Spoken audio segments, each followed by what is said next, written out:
আজ সিউড়ি আইটিআই কলেজের কাছে প্রচুর মানুষের ভিড় দেখা যাচ্ছে, কারণ আগামীকাল 23 তারিখ ভোট। সমস্ত বুথে বুথে অফিসার ও পুলিশ ফোর্স রওনা দিচ্ছে। প্রশাসনের তরফ থেকে নিরাপত্তা ও সুষ্ঠু ভোটের জন্য জোরদার ব্যবস্থা নেওয়া হয়েছে।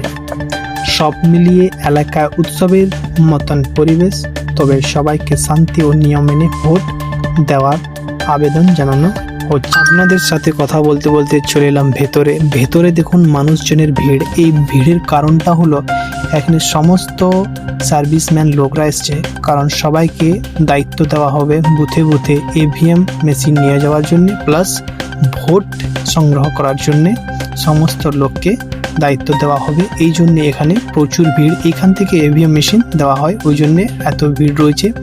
তবে ভিড়ের তো ঠিক আছে, কিন্তু এত গরম কারো সহ্য হচ্ছে না ভাই। আমরা তো ড্রাইভার, আমাদের আরও অবস্থা খারাপ হয়ে যাচ্ছে। গাড়ি ছেড়ে না কোথাও যেতে পারছি না ঘুরতে পারছি, প্রচণ্ড গরম আছে ভাই। তবে আজকে এই অবধি সবাই নিজের ভোট দেন এবং সুস্থ শান্তভাবে ভোট দিয়ে সবাই নিজের বাড়ি